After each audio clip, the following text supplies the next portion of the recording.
Welcome to the Kiwimana Buzz.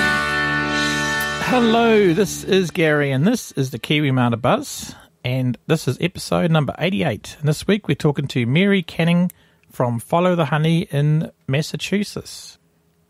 And big thanks to all our Patreon supporters and big shout outs to the Thinking Bee podcast. They've been supporting the Kiwimana Buzz for a couple of months now. Thanks for your support, guys. It's fantastic. And if you value what we do, please consider supporting us at kiwimana.co.nz/banana. Welcome to the Kiwimana Buzz. My name is Gary, and along with my partner Margaret, we are beekeepers from the hills, the Waitaki Ranges in West Auckland, New Zealand. And our podcast is about beekeeping, gardening, and political issues sometimes. And it's autumn here in New Zealand, so this podcast is, the weather is getting darker at nights, and the daylight savings finishing soon this week, I think. And we've also started treating all our bees for the pesky varroa mites, unfortunately. And the podcast show notes for this one are kiwi.bz or bz/Mary. And thanks for listening to the show. We know life is busy, so we appreciate you taking the time to join us today. And on the show notes, we've got some great information. We've got all the links to all the articles mentioned in the show, and some other articles there from the Boston Globe and from Travelling Mum. There's also a really cool video there about the Follow the Honey shop. It's a 4-minute video. You can have a look at that. That's interesting too. So sit back and listen to Mary's story and how the Follow the Honey movement was started. And Mary Canning is from Cambridge, Massachusetts, as we said before. And Mary's company partners with beekeepers from around the world to give them a fair and honest price for their honey. And she's doing a lot of work in Africa and India and recently Fiji. And Mary opened the Follow the Honey shop in 2011, along with her husband and business partner, Ingo. Well, actually, yes, he's kind of a silent partner. He enabled us actually financially to bankroll it without going into debt to do so.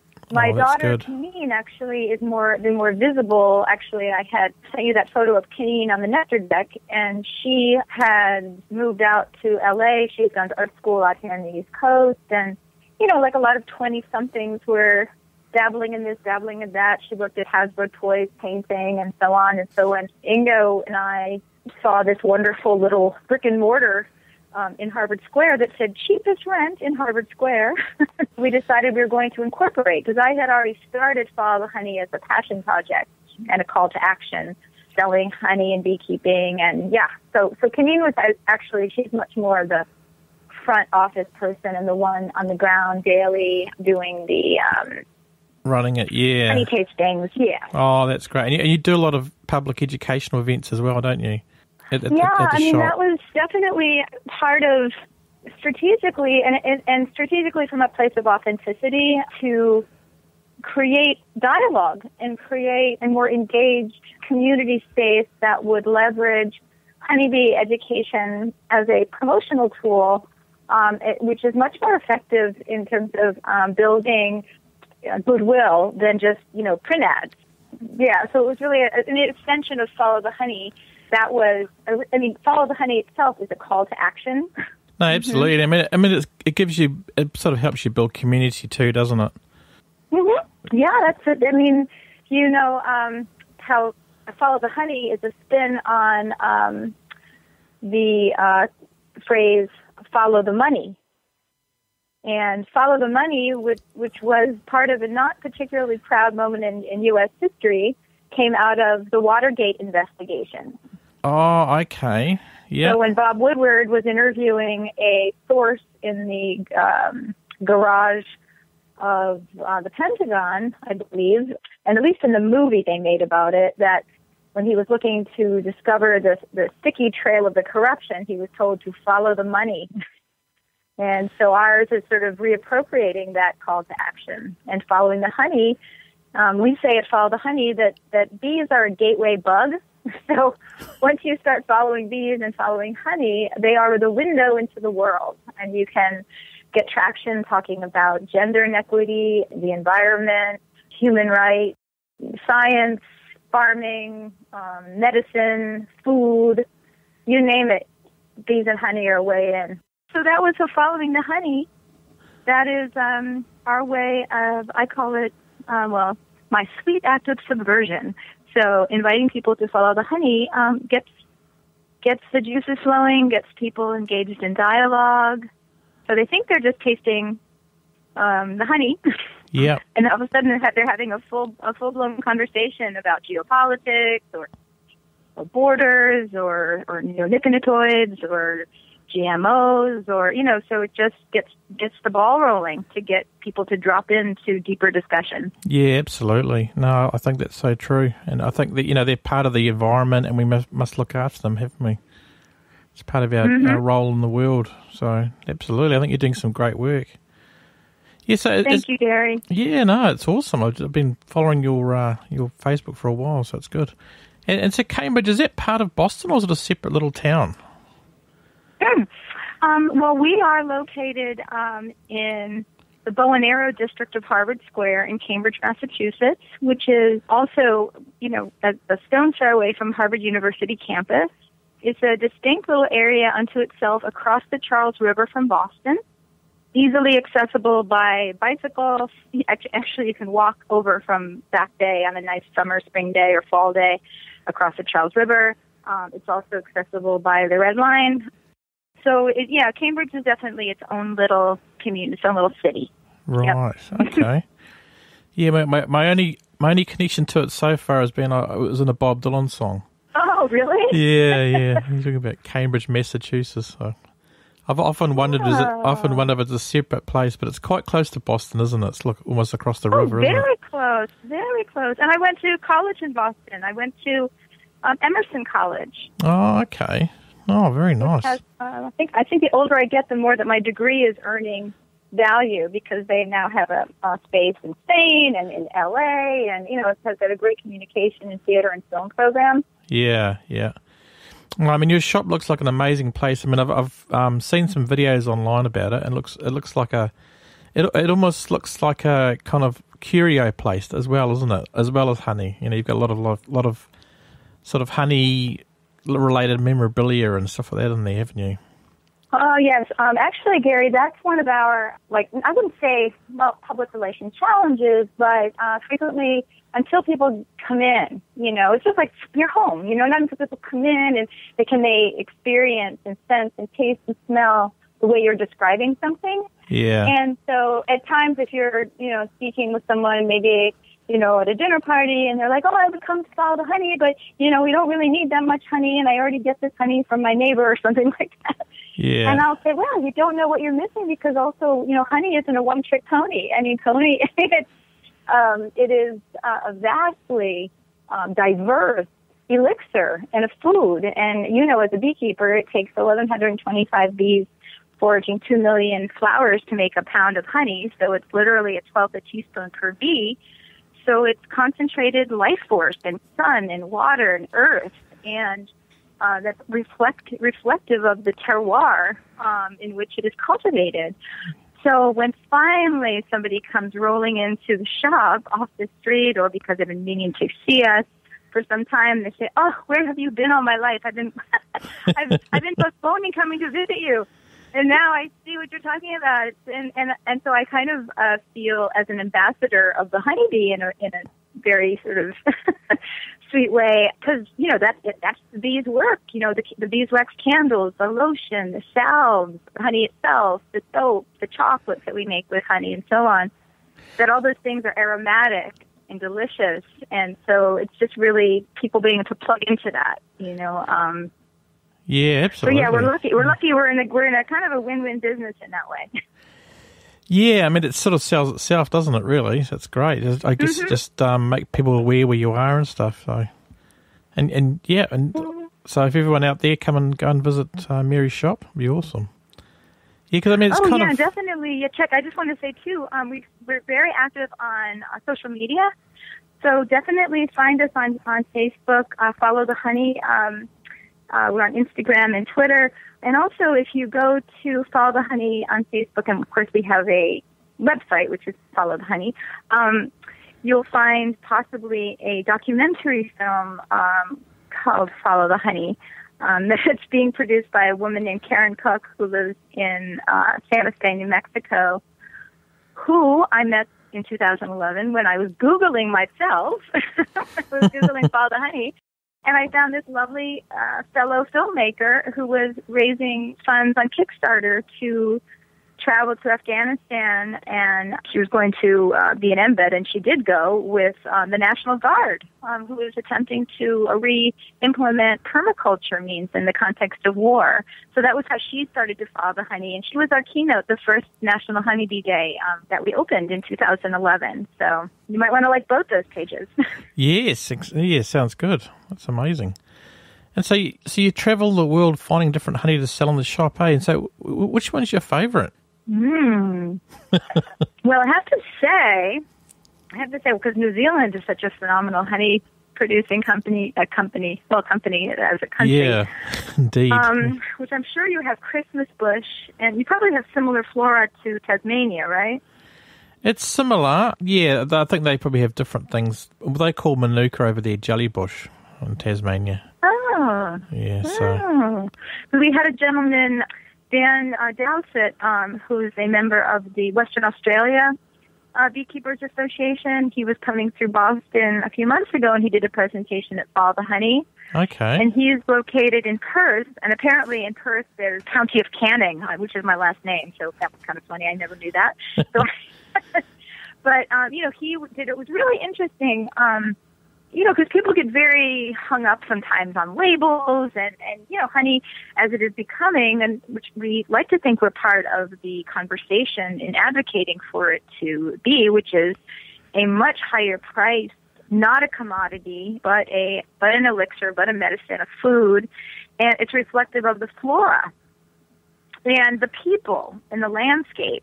And so having a conversation about the honey is much more important than labeling it, and so Manuka, we kind of feel like you described it as in your country known as jellybush. That is now in the U.S., for example, a branding phenomena, and probably worldwide. And there's Manuka in other places as well in that general vicinity. Yeah, but and so the tea tree bush, I guess that's what we typically call, I guess, the jellybush.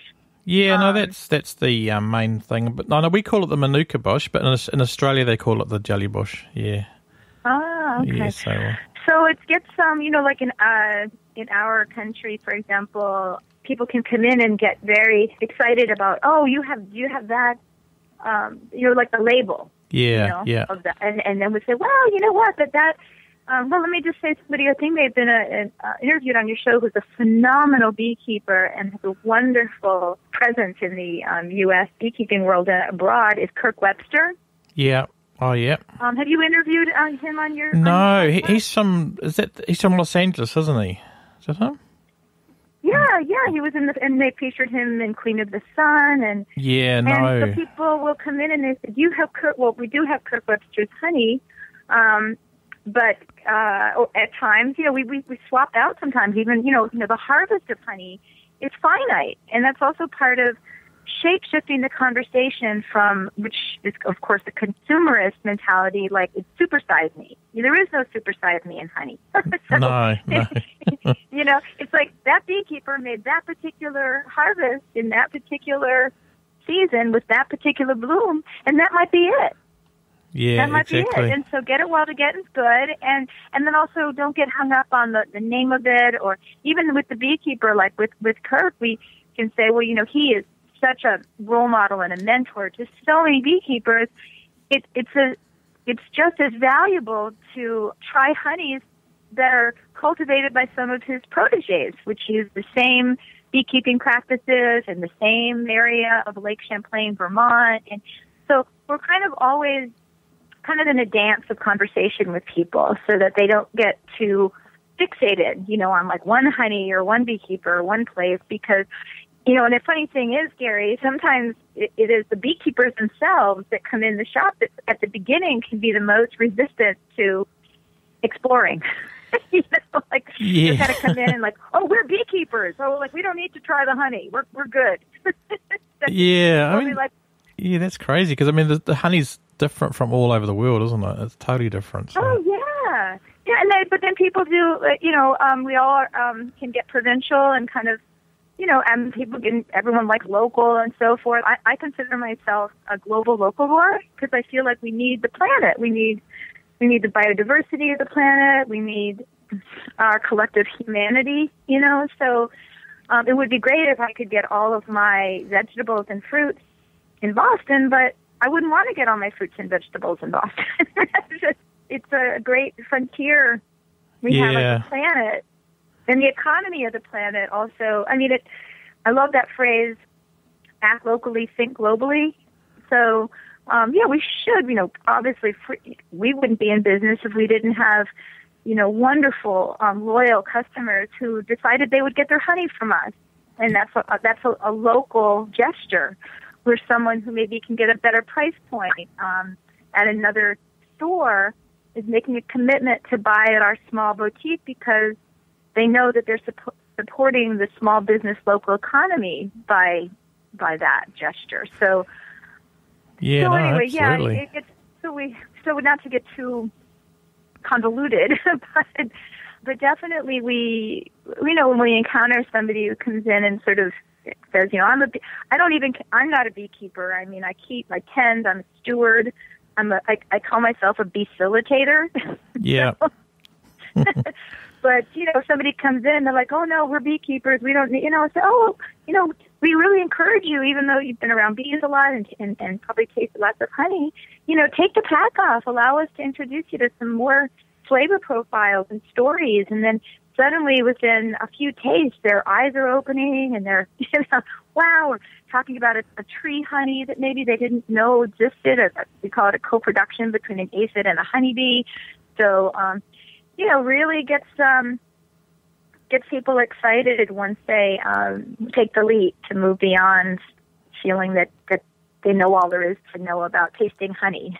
Yeah, no, exactly. It's almost like a wine shop, isn't it? Where you come in and try different things and go away with different ones you've bought. So it's amazing. Oh, mm-hmm. We like to say give honey there. Pure honey. Yeah, I'll have to come and visit you. Yeah, it's the narrative of honey going back to the ancients and the pharaohs, and this is being sort of honey being a precious thing that was greatly valued. We're trying to bring that back, and particularly with dwindling bees and the conversation so robust worldwide about neonicotinoids and other things. That honey is, and it's still on the global market. It's part of our global. It is not, I don't think, the more that I look into it, the developing countries have the capacity for great liquid gold are still at risk for exploitation. Yeah. For being underpaid for what their honey is. Yeah, so it's sort of like a fair trade sort of deal, isn't it? You really want to give them what it's worth and the effort it takes to make, I guess. Yeah, because you've been doing a lot of work in Tanzania, is that right, with Mark Gardner? Mm-hmm. Yeah, tell us about that. You're doing what are you building an ecotourism facility? Is that right? Is that work finished yet, or? No. We're just really embarking on it. I had 2012 received an invitation from the Tanzanian government, and my now partner David Kamara, who is the founder of National Beekeeping Supplies, which sells contemporary beekeeping equipment in Tanzania. Yeah. He is the cross-pollinator with the now Honorable Peter Pinda, who has been the Prime Minister there for the last 8 years. They just had another election in November, and this was the end of his term. So they invited me to participate in the first Fair Trade Honey Expo in Dar es Salaam in 2012. And so I also wanted to, in terms of full disclosure, let them know that I wasn't an American with $1 million and a barge in the harbor. So, but I could bring goodwill, I could bring creativity and samples, and it was quite amazing to be every day at the table with the Tanzanian beekeepers and with David Kamara, my partner, and watching the passion that these regional beekeepers from all over Tanzania were bringing to the show, and really wanted to know everything there was to know about beekeeping.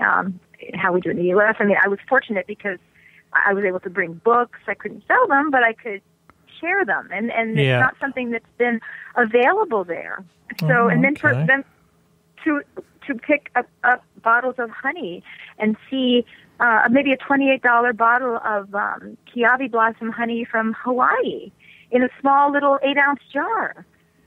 So then they're doing the conversions between the U.S. dollar and the Tanzanian shilling, and they're thinking, wow, that a consumer would pay that? Because who knows what they were getting for a pail of honey. So I thought we really got traction at that first meeting, and then the Prime Minister and Pinda and David Kamara asked me if I would like to visit the bush and go and meet beekeepers across the country.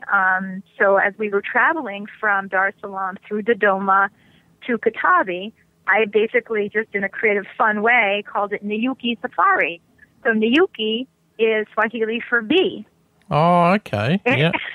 So, I was like, we're going on Niyuki Safari. And I had been on safari in Botswana as a tourist, and I was aware that, as a wonderful trip, families will pay quite a fair bit of money per head to go to Ngorongoro Crater or Kilimanjaro and elsewhere on the planet. And people are more interested now in taking trips that involve more education than just luxury. So basically, we started to talk about building an infrastructure going further west, because not until Prime Minister Pinda was in office was there an airstrip out in Katavi, so it was very remote.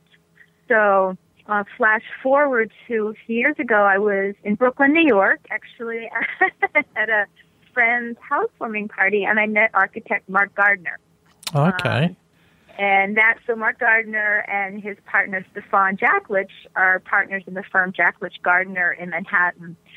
So we started talking about human rights and Africa and their interest in doing work, that had social impact, and that was clearly something that he could perceive that I was about and Follow the Honey was about at its heart, as a company mission.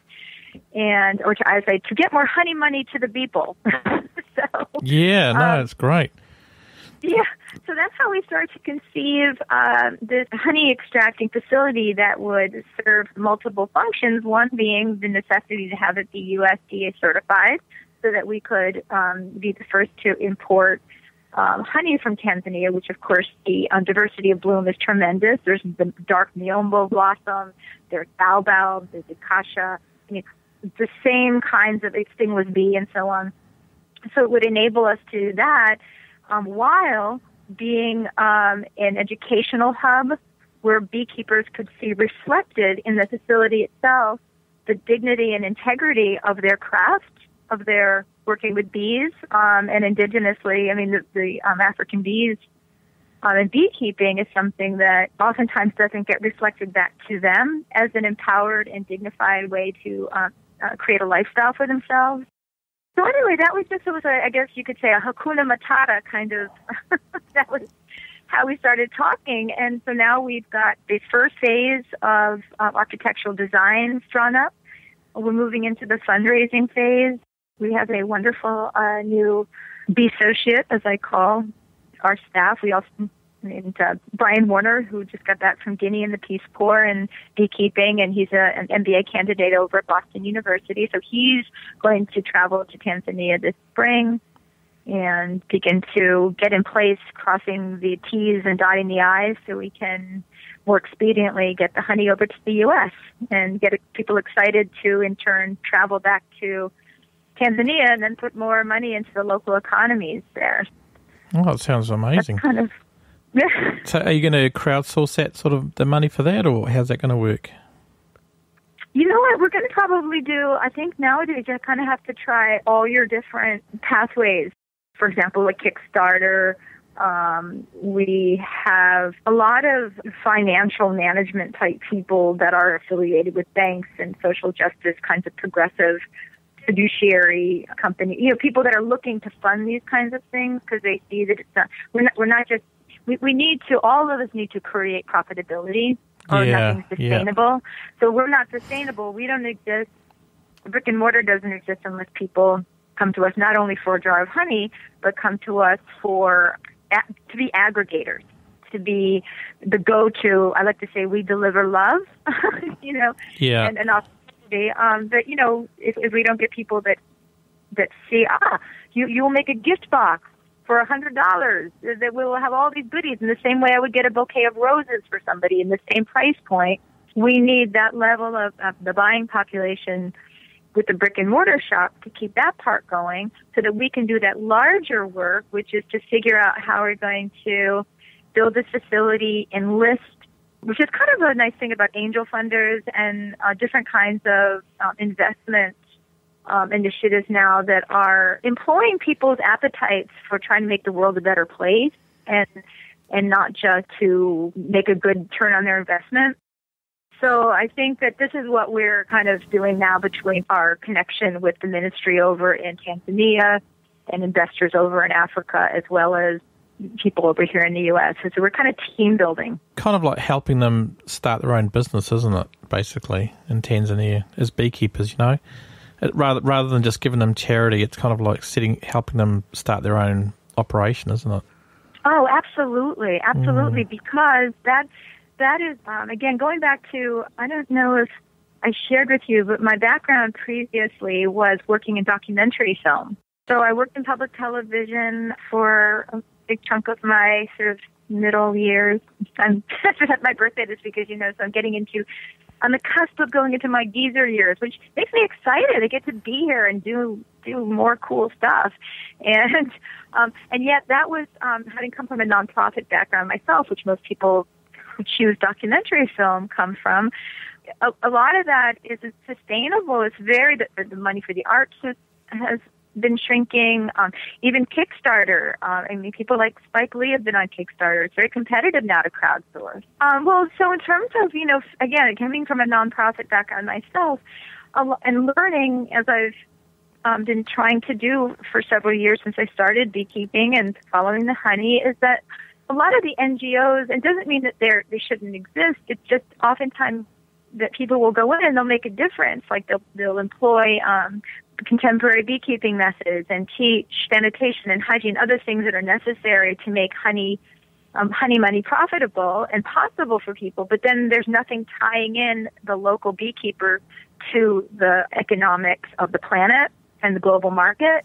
So Follow the Honey is kind of like, that's our piece, is not to dumb down the price of honey, but to pick up where that piece leaves off and say, we'll be that segue from the ground of beekeeping up to the buying population that can put their honey money where their mouth is, so to speak. Yeah, exactly. It's kind of it's comparable to like fair trade coffee, isn't it? Whereas you're giving a fair price to the beekeepers for the product they're making. Absolutely, and in this country too, we have. It's really exciting to talk about, as we do, multiculturalism and history. And, Cambridge is a very vibrant, multicultural city to live in. My daughter actually went to the Martin Luther King School when she was in elementary school. And, it's really beautiful to talk with African-American children and just even talk about indigenous beekeeping in Africa and get them, really, to talk about African bees and beekeeping. Again, going back to as we started the conversation, we call bees a gateway bug. So yeah. It is a window onto the world. It's everybody's birthright. When we think about, for example, our project in Africa, having traveled in Tanzania across the country in a pickup truck and met with ministry officials and women commissioners and the whole spectrum, is that beekeeping as a true profession where avocation meets vocation and there's real potential for profitability is still kind of the wild west kind of.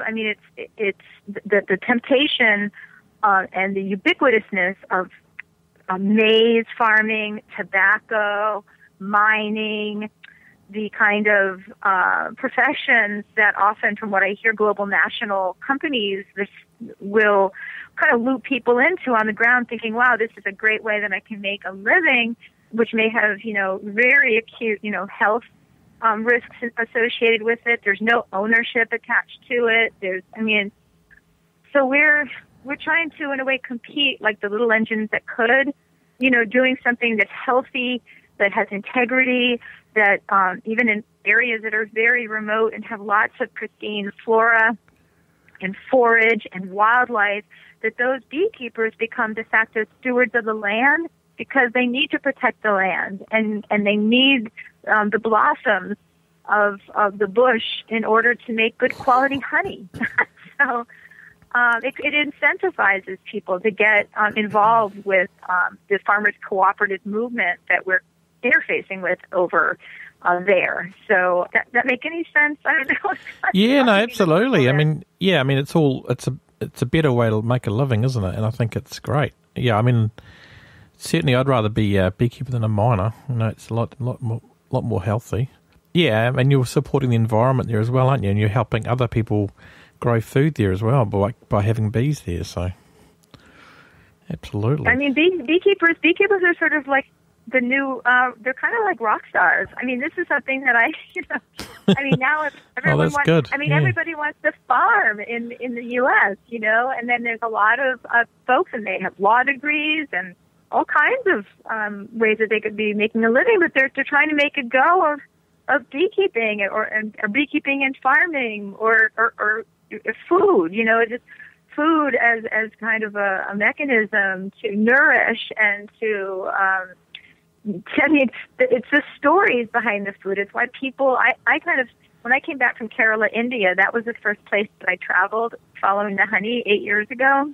And I had the, again, privilege of traveling with entomologists, Dr. Stephen Deffinessen, who's at the Trivandrum Agricultural University, and his wife, Tremula Simon, also a doctor in entomology. They took me to the rainforest of the Western Ghats, and I met actually rubber plantation farmers who were also making incredibly great honey, and neem honey, and tapioca, and coriander honey, and but it was the cognitive dissonance about being in a rubber plantation and seeing vats of honey and latex didn't elude me. It's strange.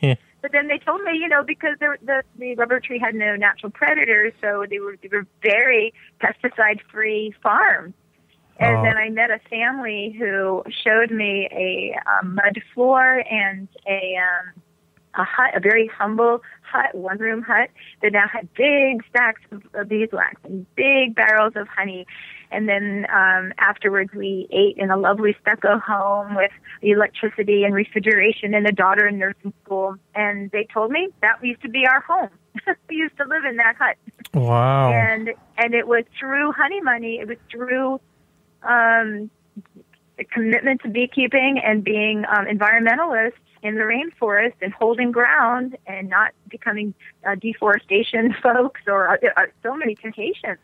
Yeah, no, that's fantastic. And then people can only hold out if they actually have a promise of compensation, and so I was told by the Dr. Pratappan, who was then head of horticulture, as we traveled, that he knew Follow the Honey was a bee in my bonnet, so to speak, as a company. Yeah, and he said, when you go back to the States, if you really start Follow the Honey, I'll show you 100 families like that. He said, it's not the inability to produce really clean, good honey and beeswax, and it's not for lack of healthy bees, because at the time CCD was just coming on the map, Yeah. It's just that the market is it's really hard for people to penetrate the market and to get in the market without help.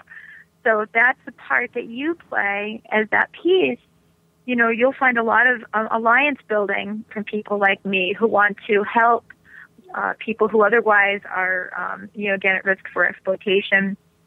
I actually went to a refugee camp, a Burundi refugee camp, and I saw a gentleman. He had tons of honey and beeswax, and he had been courted by a country whose name I won't mention, but I'm sure people listening might make the connection, who was running around the country with a flatbed, collecting not only honey, dirt sheet, but, ivory and other kinds of poaching things. And, yeah, that's terrible. Those kinds of, so ours is to beat exploiters, I guess.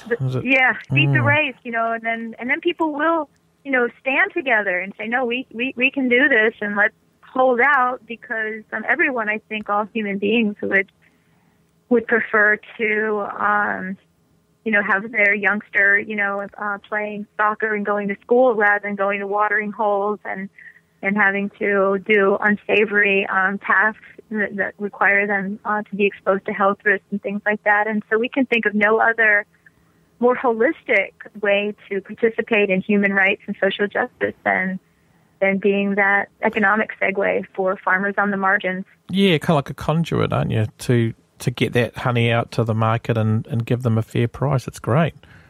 No, I think it's fantastic. So how can other people help you do this? What's the best way? Well, thank you so much, Gary, really, I have to say, looking at the list of all these high-profile experts and beekeepers that you've had on your show, I feel so honored and grateful that really, because we really are the new kids on the block. Yeah. But we and so your goodwill and altruism, giving us a voice and seeing beyond the brick and mortar that we're more than a boutique and a shop that sells stuff. Not that is inherently a problem, because we need to sell things. But, yeah, exactly. Well, you guys have got to eat as well, don't you? So it's not a problem. Well, I definitely am hoping to. Well, we won Best Green Business in Cambridge through Scout Magazine recently. So people are slowly seeing the larger mission at hand that we are leveraging in order to create a profitable company. I would love to go to Richard Branson's island. Oh, yeah. Yeah, I know he loves entrepreneurs.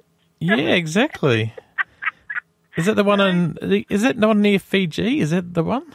Or, yeah. I'm a scuba diver. I would love to. Because I think whenever you hear stories about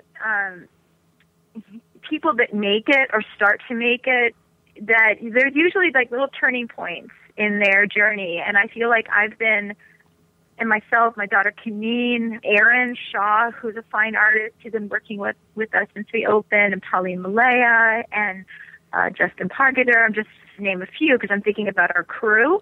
We have a very talented crew that sometimes you wait for those kind of high-profile people to see to the heart of what you're doing and say, you know what, I've been watching you, and this has happened to us, so I'm speaking from a little bit of personal experience now, which is, for me, very heartwarming to see that nothing.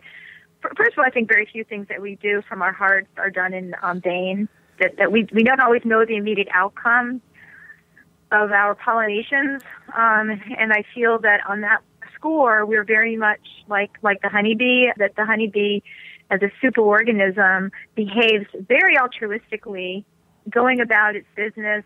There's a real spiritual component to it that's very nuanced, and I feel that as we've gone along, building our small little company, that we've started to magnetize people that are bearing witness to our journey. And we did have actually, and I won't name this person's name, not be a name dropper, but a very kind person who saw to the heart of what we were doing when she came to visit our shop a few years ago, and has put a lot of business our way, and sent gifts to people that can also put business our way, and if that makes any sense, because it's kind of, I guess the term resonance is kind of like in physics or quantum. Yeah. The idea of resonance, it's like little like ripples in a pond, and then the ripples start to grow. And so, a person such as that, using their, goodwill and our respecting their, anonymity can make a difference, to us. So when I made a joke about Richard Branson, I'm saying that with all seriousness, that we are looking for any and all, support, angel funders, entrepreneurs who are interested in humanitarianism and beekeeping and farming abroad in Tanzania and India. And we have a farmers cooperative we're working with in Oaxaca, Mexico, that is one of our most favorite honeys right now that we sell on tap. But, again, to your point, Gary, we require on the ground the day-to-day, the people that come in and fill their ball jar with their kids and tell their friends to come to follow the honey. And then we require also people to brew mead with that honey and to bake with it and to make chocolate with it. And then on a larger scale, we, which is going to be an interesting nut to crack, we need to really shape-shift the way people think about the pricing of honey, because I still see, and I've been a little bit mind-boggled, because the global, even the fair trade price for honey isn't really getting much still to the farmers. It really isn't. And so not until, instead of trying to squeeze honey into a price point, we need to defend what it really is. And I think that when we have U.S. beekeepers, okay, not to be too overly verbal in making my point here, but I have this theory that, like, makers want to make, beekeepers want to beekeep, farmers want to farm, writers want to write. Yeah, parents want to be with their kids. Painters want to paint if they are. Just so the more that a beekeeper is compensated for what his honey really costs. If a beekeeper comes in to follow the honey and said, you know what, I lost my bees this winter, and I've got 10 honeycombs, would you be able to buy them for me for $20 a comb? That would be really helpful, because then I could put money back into my apiary. Then instead of saying, well, that's not usually what we pay for honeycombs, because that would be really tough to get someone to pay twice as much on a retail level for that comb. Yeah. But ours is to see, well, what will the market bear? And so the right consumer that says, wow, that's good to know. That I'm happy to buy that at a premium price, knowing that honey money goes back to that producer. And so it's harnessing the same kind of altruistic financial leverage that people use when they're raising money for nonprofits, but employing it in a for-profit business model. So if we can be traceable and transparent about what we pay for honey and then what we expect the consumer to pay, and then we can all start to agree, then I think it'll be beneficial to everybody. Yeah, absolutely. I think, the big supermarkets I know in New Zealand are trying to get cheaper honey from overseas to come here so they can make more profit. But I mean, honey is a very expensive product to produce, isn't it? So it's not a commodity like sugar or, well, I suppose it is, but it's a lot different, isn't it? There's a lot more involved. So I'll tell you a funny, I see our time was approaching our hour already, but I thought this is pretty interesting. I get so many honey samples, and I received a very unusual dark honey in a bear, in a little plastic bear, which we tend not to carry. Sometimes we carry a little glass jar that's shaped like a bear, but we're trying to actually move away from, because a lot of the honey bear mentality still thinks about like the typical kind of clover honey or I call it funny honey. May not even be honey. They not even be funny at all. No. And that's pasteurized and heated and all this other stuff. So, but I did get a sample of this honey that I was curious what it was. It was very dark and tasted very savory. And I did find the distributor in the U.S., but it said a product of Vietnam. So I called up the distributor and left a voicemail for them. Their website wasn't too fabulous either. And I thought to myself, this is kind of this was a little shady. And so also because the labeling on the teddy bear had it was almost like an artificial Italian-looking label, like trying to make it look fancy, it's like a fancy Italian honey. Yeah. And then they use words like pure and natural, which again, those words don't really mean anything. Like local doesn't really mean, like my boot is local, Yeah. I mean, what does that really mean? And that's what Follow the Honey is trying to deepen the conversation, So anyway, I contacted the gentleman who was the bottler of this honey, he was quite forthcoming, and he said, that honey in that teddy bear is actually, he said, I believe it comes from a plant. It's called a rambutan plant, or it's kind of from the lychee family. And I was like, dude, what are you doing then? You should be bottling that as lychee honey or as rambutan honey, or I think it's pronounced rambutan.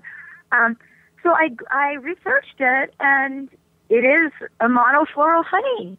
And so I'm talking to this gentleman now, if there's a way we can bring in that honey, you know, under All the Honey's label, or he can maybe rebottle it or rebrand it himself. That would be a honey that the consumer would love to have, a honey from Vietnam, from this lychee family, monofloral, you know. Anyway, he had never heard of anything like it. He was just used to getting batch barrels at probably a really low price point. And the way that he thought to bottle it was in a teddy bear and making it look Italian.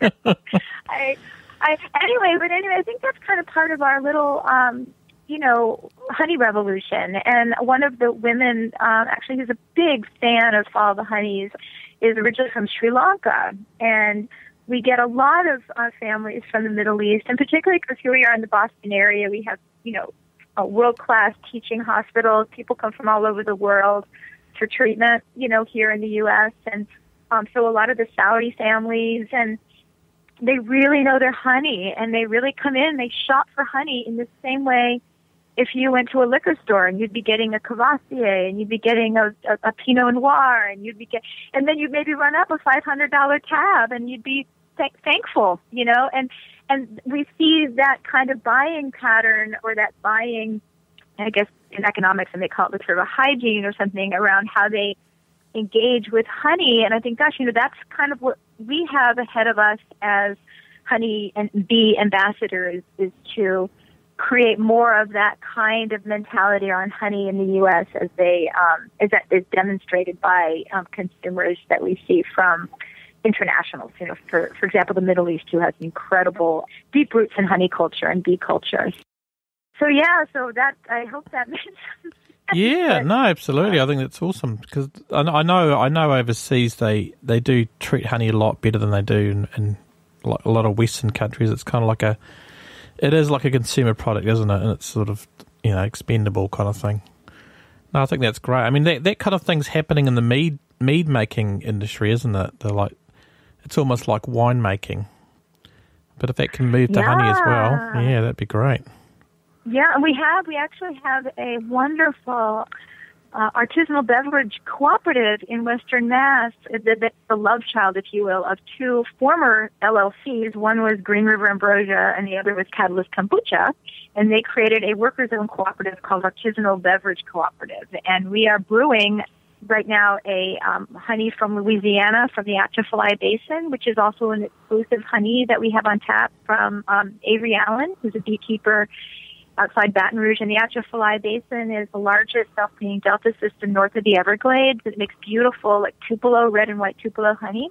They're making a mead with that right now. And also they just brewed a mead with the honey from Oaxaca. So that's really exciting. Although we can't currently, because we don't have a liquor license, sell it, we can promote it and brand. We actually are working on a brand called Human Rights Honey. And that will be, in the future, a way for, in the same way Equal Exchange Coffee and Fair Trade and other kinds of labeling assignments are appointed to bottles of honey and mead and candy bars and things like that. We're working on a human rights honey label so that the consumer, because they'd have to pay a lot more for that mead if they're really getting the good honey. Yeah, absolutely. And I think that knowing that this has a human rights component, that I guess is our little piece of the puzzle. I think, I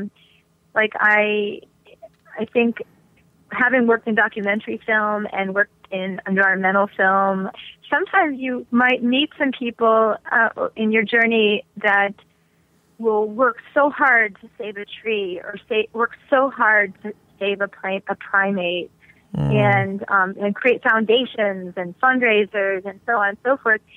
But sometimes when it comes to saving our kindred Homo sapien brothers and sisters, we kind of fall down on the job. Yeah, it's funny, isn't it? Yeah, I know what you mean. It's crazy. All life is precious, including humans, isn't it? So. Yeah, we've done a lot of damage, and future votes still out on this experiment we have here on planet Earth. But I definitely believe in the goodness of, our humanity, and I feel that regardless of what we see on the news, there's tremendous good happening. And, we like to think that Follow the Honey, we're doing our little piece. Yeah, I think it's awesome. I think it's fantastic. And so have you got any other countries on your plans to visit and check out their honey? Yeah, sure we do. Actually, there's a wonderful beekeeping initiative in Fiji that was started by a formerly Boston-based beekeeper named Zainal Khan, who I tried to buy his bees years ago because I knew they were healthy and free, and he was moving. So he was selling his bees. He was the first person, actually, to put honeybees on the roof of a swanky hotel here in Boston, which was the Intercontinental, which also is the home of Miel Restaurant, which, if you haven't been and you're in the Boston area, it's delicious, and the chef cooks with honey, and I've been up several times to see the bees there. But Zainal wound up selling his honeybees, not to me, but to the Intercontinental in New York City, and then he moved back to Fiji not too long ago.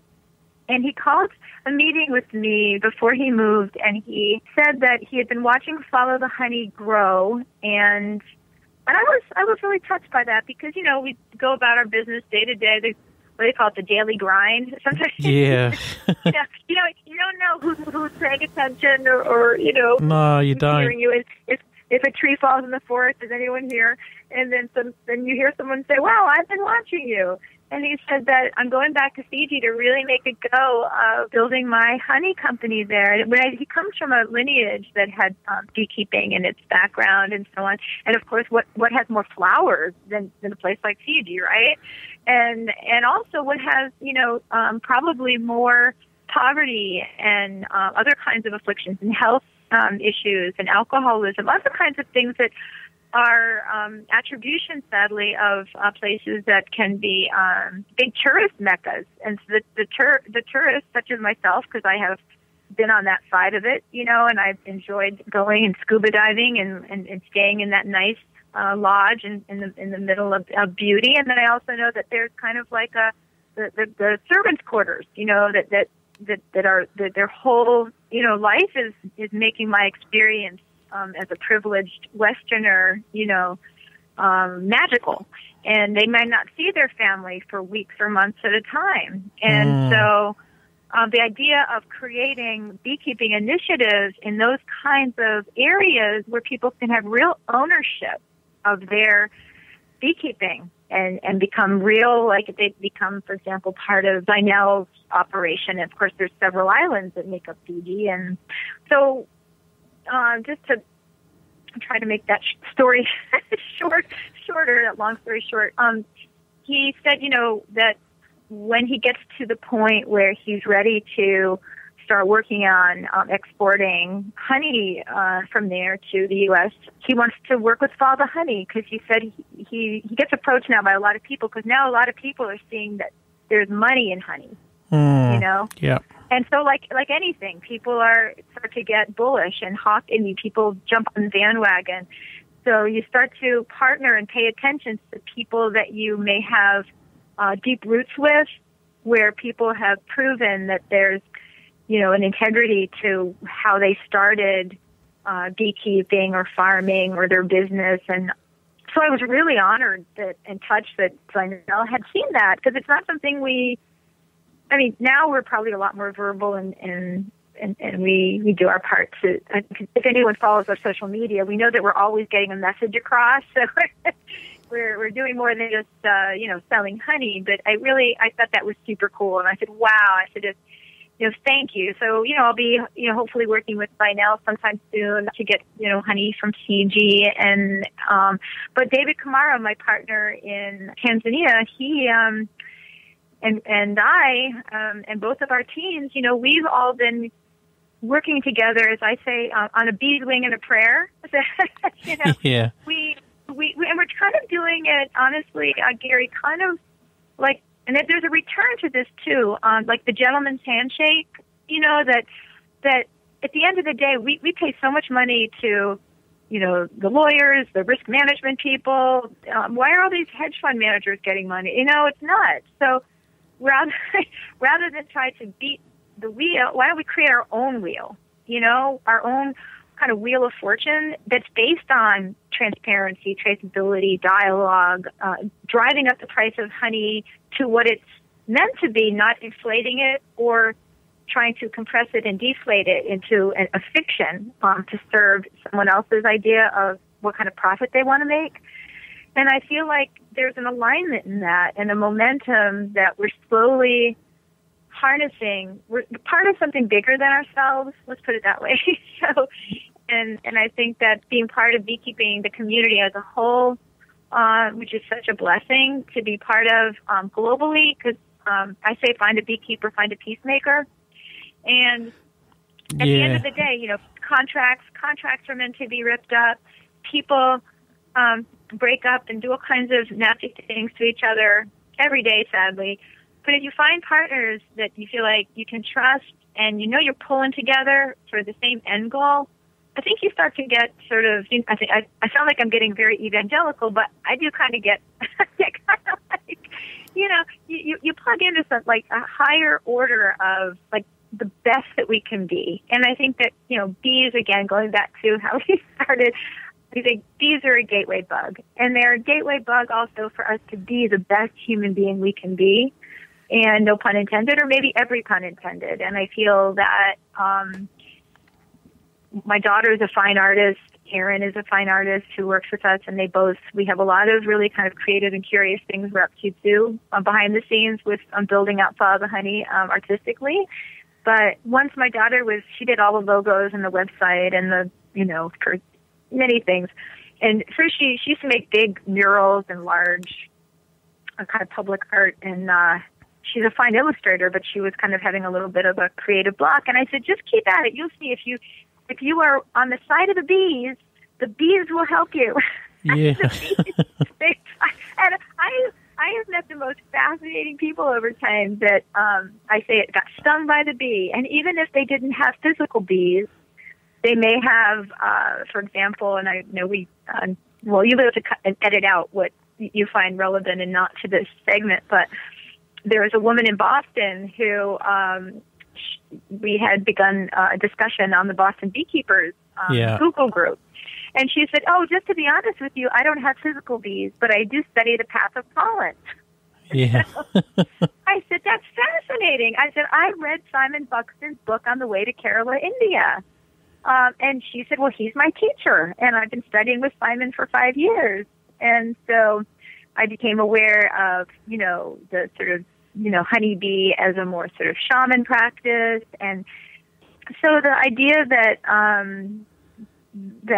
I've heard, which of course most scientists would well, no, I wouldn't say all, because physicists certainly might not think this is a silly idea, but people are more so nowadays than ever bringing the word spirituality to the boardroom, to the laboratory. And when we study, quantum physics or string theory or the Tao of physics, bees vibrate at such a high level that I heard one person say, kind of humorously, but maybe some of the bees are still here, but we just can't see them. Yeah. In the same way, we can't see there's certain things that exist beyond the veil that because we're so base and vibrate at a lower level, can't always see. So maybe a lot of the bees are still here, we just don't know it. And so that's an adjunct kind of course, people would say a wacko or fringe theory. But, in the same way that when people are looking at things through a proton microscope, they see everything as energy and vibrating, but we only see it as, like, I'm talking to you in front of my computer and my table, which are very, my wooden table is oak or whatever it's made of. But perhaps bees are more alive and with us than we are aware of. And I kind of feel that way, and being in the honeybee business. No, absolutely. I mean, you can only see what you can through your eyes, can't you? You know what I mean? And if you're not attuned to things, you can't see stuff. And, and what you were saying before about the news and stuff, I think just turn the news off, because a lot of news organisations have got agendas.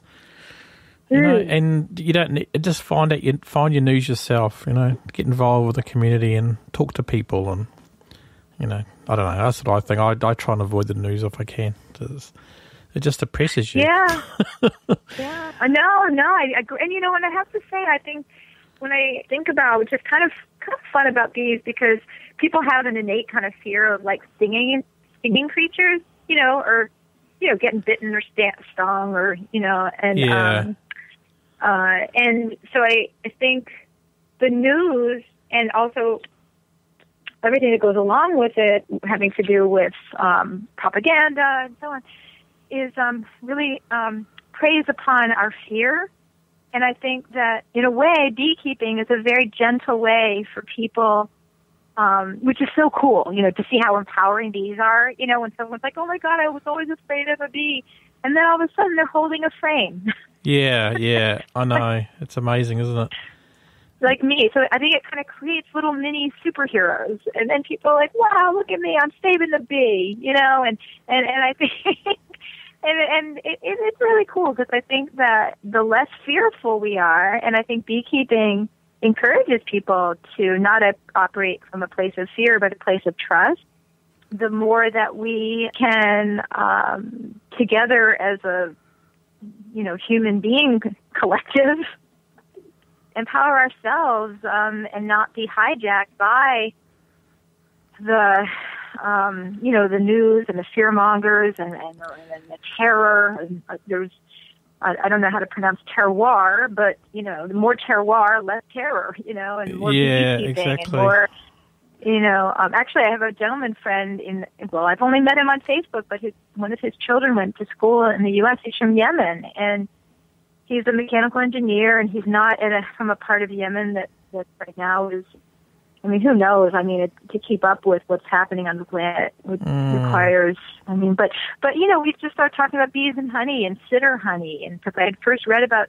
sitter honey in Grace Pundick's book, The Honey Trail, whose Grace is in Tasmania, but she opens up her book with this tasting in the souk in Yemen of the sitter honey. So people can... If you only look at the news, my goodness, it just feels like, and we are vulnerable, so it's not as if there aren't core, legitimate fears but that expression, I have seen the enemy and it is me or it is us. Yeah. I forget what epic, quote, who said that, but I'm sure it's from Shakespeare or Greece or something. But yeah, we are our own worst enemies. And I think and so. Bees. It's like that. What's that saying? It's, like there's all these problems in my life. 10% of them were true, or something. I think it was one of your presidents said that. It was quite funny. But no, I think this is one of the good things about my role here with the podcast and our blog and stuff. And we talk to beekeepers all over the world, and I think that's really cool. And you can actually get to hear what's happening in the real world, and talk about what's actually happening in their countries. And like we've talked to people in the Middle East and Iran and all this stuff. And, if you look at the media, they think Iran's like this evil place, but they're just beekeepers, trying to make bees and keep their bees alive there. And I don't know. Yeah. So I think we should all connect to beekeepers all over the world. It's get your news from beekeepers. Oh, I love it. I love it. And also, I'm so delighted and honored to be on your show and to have found Kiwimana and become part of your community. And now I can listen regularly and get a true education from the bees and the beekeepers who are sharing their story from around the world. Yeah, no, that's good. Well, we're honoured to have you, Mary, on the show. It's been fantastic. So really, really appreciate you coming along and making the time. And especially on the week of your birthday, so we're celebrating your birthday, so it's good. Go Aquarians! Thank you so much. No, it's been great, and if you come down here, we make sure you come and see us, and we'll show you some of the greatest honey in the world. Oh, it's on my bucket list, Gary. I can't wait. Yeah, absolutely. Well, I think if you go to Fiji, I think a lot of flights have to go through Auckland anyway. I think that's what usually happens. So. Oh, okay. But I think you may get direct flights from America to Fiji. I'm not sure. Not sure, but Okay. yeah. Well, my husband and I just rewatched the Lord of the Rings trilogy. Oh, yeah. So we were reminded of our goal to get over to New Zealand, because isn't that where they shot most of the landscapes? Yeah, a lot of the landscapes. Absolutely. Except we don't have those orcs running around, so don't worry about that. That was just in the movie. Well, listen, as you were kindly asking me, if there's anyone out there that's listening to this, and my direct email is mary@followthehoney.com. My mobile number here in the States is 617-686-1469. Okay. So give a holler. We need all the help we can get. Absolutely. And look up the followthehoney.com. It's a great website, and you can follow what Mary's up to. Thanks again, Gary. Yep, no worries, Mary. Okay, we'll talk to you later, eh? Okay, talk to you soon. Well, that was a great talk. I enjoyed talking to Mary. That was recorded a few weeks back. It was interesting to talk to her. She's full of energy and got lots of great ideas. If you value what we do, please consider supporting us with what you think we are worth. And thanks to all the people that do currently support us, we really appreciate it. And if you want to support us, you can click on the kiwimana.co.nz/banana, or you can visit the Patreon site. Or check out the show notes on kiwimana.bz/Mary and go to the bottom of the page. Well, thanks heaps for listening this week, guys. It's been awesome having you along. And we will bid you farewell, and we'll be back in a couple of weeks with a show with Margaret and myself. So until then, we'll see you later.